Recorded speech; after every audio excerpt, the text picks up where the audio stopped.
नमस्कार, मैं शंभू कुमार सिंह और आप देख रहे हैं नेशनल दस्तक। बहुजन पत्रकार प्रशांत कनौजिया को दोबारा यूपी पुलिस ने गिरफ्तार किया है। खबर जो आ रही है वो कहा जा रहा है कि राष्ट्रपति को लेकर उन्होंने एक ट्वीट किया था और एक सुप्रीम कोर्ट के जो मुख्य न्यायाधीश हैं उनको लेकर एक ट्वीट को उन्होंने रीट्वीट किया था। उस वजह से उनकी गिरफ्तारी हुई है। बसंत कुंज थाने में पहले ले जाया गया, उसके बाद उनको लखनऊ ले जाने की बात हो रही है। तो सोचिए इस देश में कैसे एफआईआर चल रहा है वो समझिए। यूपी में लगातार एफआईआर हो रहा है, पुलिस एफआईआर कर रही है। पुलिस प्रशांत कनौजिया को तो गिरफ्तार कर लेती है, ट्विटर फेसबुक पर लिखने वाले को गिरफ्तार कर लेती है, लेकिन मैं आपको क्या बताऊं, ये देखिए आज ही आजमगढ़ में ये तस्वीरें मैं नहीं दिखा सकता। आजमगढ़ में किस तरह से लगातार दलितों के साथ बर्बरता, ये बहुत 3 दहाड़े गर्दन काट दिया जाता है। ये हम दिखा नहीं सकते हैं, पुलिस वहाँ नहीं पहुँचती है।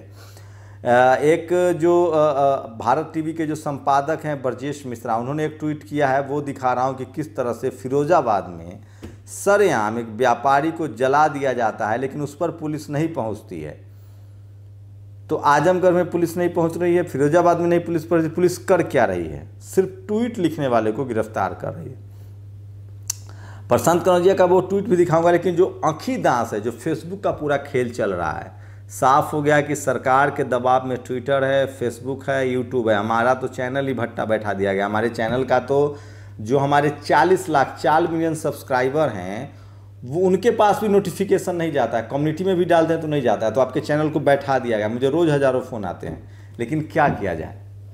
भारत में ये चूँकि अमेरिका की कंपनियां हैं, मार्क जुकरबर्ग हो या गूगल हो, ये लोग तो ईमानदार हैं, लेकिन जो भारत में लोग बैठे हुए हैं वो इनको मैनिपुलेट कर रहे हैं। और किस तरह से एफआईआर का खेल चल रहा है वो मैं बताना चाह रहा हूँ।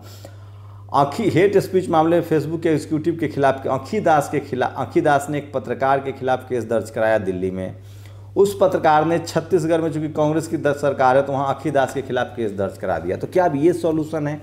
ये केस लगातार बढ़ता जा रहा है। बात करने की जगह नहीं है, आप सवाल नहीं पूछ सकते हैं, आपके खिलाफ लगातार केस दर्ज कराया जा रहा है। पहले हो क्या रहा है? पहले मनमोहन सिंह की सरकार थी, देवगौड़ा की सरकार थी, लालू यादव रेल मंत्री थे। आप सवाल पूछते थे ना साहब, आप सवाल पूछते थे ना, मनमोहन सिंह का मजाक उड़ाते थे ना, सवाल पूछते थे ना। इससे पहले जितने मुख्यमंत्री हुए लालू यादव सवाल पूछते थे ना, हेमंत सोरेन से सवाल पूछते हैं ना। कोई केस दर्ज कराता है क्या? लेकिन मोदी जी से सवाल पूछेंगे, आरएसएस से सवाल पूछेंगे, बीजेपी से सवाल पूछेंगे तो आपके ऊपर केस दर्ज करा दिया जाएगा। ये क्या बात है? प्रधानमंत्री मनमोहन सिंह हमारे थे, मोदी जी भी हमारे प्रधानमंत्री हैं। वो किसी एक जाति, किसी एक धर्म, किसी एक विशेष के तो हैं नहीं, पूरे देश के प्रधानमंत्री हैं। अब मैं प्रधानमंत्री से सवाल तो पूछ सकता हूँ ना सर, मैं गरीबी है, मेरी समस्या है, तो मैं किससे सवाल पूछूंगा? आपसे तो पूछने नहीं जाऊँगा।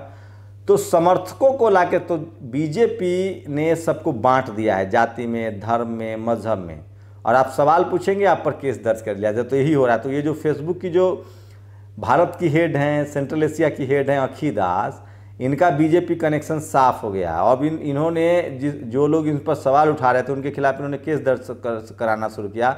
अब इनके खिलाफ भी केस दर्ज कर लिया गया है। वहीं प्रशांत कनौजिया को लेकर केस दर्ज कराया गया है, उनको फिर से गिरफ्तार कर लिया गया। वो ट्वीट मैं आपको पढ़ के सुनाता हूँ। जो उन्होंने प्रशांत कनौजिया ने जो ट्वीट किया था, वो 2 बड़े ट्वीट हैं पिछले कुछ दिनों में। लगातार वो ट्वीट करते हैं, लाखों फॉलोअर।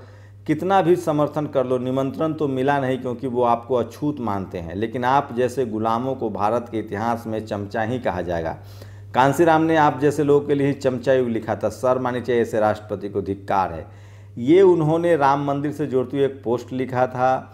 इसी को लेकर कहा जा रहा है, इसी पोस्ट के बाद उनकी गिरफ्तारी हुई है राष्ट्रपति को लेकर, और इस पोस्ट के बाद उनकी गिरफ्तारी हुई है जो कहा जा रहा है। एक और पोस्ट है जिसको रोल्फ गांधी के नाम से लिखा गया था कि कभी लगता नहीं था कि जस्टिस गोगोई से भी काबिल कोई व्यक्ति सुप्रीम कोर्ट के चीफ जस्टिस की कुर्सी पर बैठेगा, लेकिन जस्टिस बोबडे काबिलियत में उनसे भी एक कदम आगे हैं। इस पर उन्हें गोगोई साहब से ज़्यादा तरक्की दे। उसके बाद प्रशांत ने उसको रीट्वीट किया। उनको राज्यसभा के साथ मंत्रिमंडल में भी शामिल किया जाएगा, सिर्फ राज्यसभा से बात नहीं बनेगी। तो सोचिए यही मुद्दा उठाया था आम आदमी पार्टी के सांसद संजय सिंह ने कि दलित होने की वजह से राष्ट्रपति को राम मंदिर के शिलान्यास में नहीं बुलाया गया। उनके ऊपर भी एफआईआर हुआ है, लेकिन उनकी गिरफ्तारी नहीं हुई है। लेकिन प्रशांत कनौजिया की गिरफ्तारी हो गई है, यूपी में क्राइम बढ़ रहा है, वहाँ कंट्रोल नहीं है, लेकिन गिरफ्तारी जो है वो लगातार हो रही है। तो वो मैं आपको बताना चाह रहा था कि किस तरह के हालात बन रहे हैं और लगातार SC ST OBC और माइनॉरिटी के लोगों पर हत्याएं हो रही है। वीडियो देखिए, बिहार के किशनगंज में किस तरह से लॉकडाउन बढ़ाने के बाद लोग सड़कों पर निकल आए हैं और लगातार लोग प्रोटेस्ट कर रहे हैं।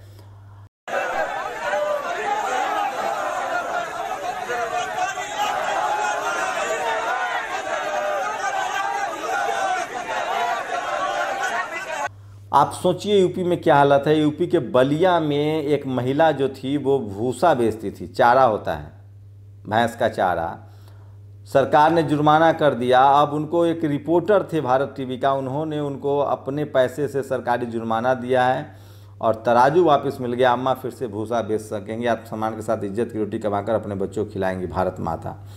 तो ये समझिए कि ये हालत है। और प्रशांत कनौजिया और लगातार एक कास्ट एट्रोसिटी की खबरें बढ़ रही है, वहाँ पुलिस मुस्तैदी नहीं दिखा रही है और सिर्फ जो उनके विरोधी लोग हैं, जो सत्ता से सवाल पूछ रहे हैं, जो पत्रकार हैं या सामाजिक आंदोलन चला रहे हैं या राजनीतिक विरोधी हैं, उस पर FIR का खेल चल रहा है। तो डेमोक्रेसी को डिमोलिश करने की कोशिश हो जा रही है।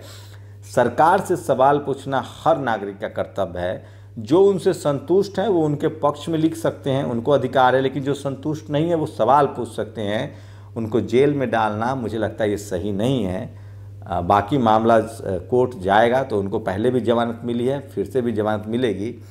संविधान पर भरोसा है इस देश के बहुजनों को, और जब तक संविधान है लोग आते जाते रहेंगे, सरकारें आती जाती रहेंगी, संविधान बना रहेगा। हम अगर संविधान बचा पाएंगे तो संविधान हम सबको बचाएगा। आप लोग की क्या राय है, अपनी प्रतिक्रिया जरूर दीजिए। शुक्रिया। नेशनल दस्तक की आपसे गुजारिश है कि अगर इसको बचाना चाहते हैं तो नेशनल दस्तक को सब्सक्राइब करने के लिए रेड कलर के सब्सक्राइब बटन को दबाएं, फिर बेल आइकन की घंटी दबाएं। नेशनल दस्तक को बचाने के लिए बहुत जरूरी है कि हर खबर को शेयर करें, लाइक करें, कमेंट जरूर करें।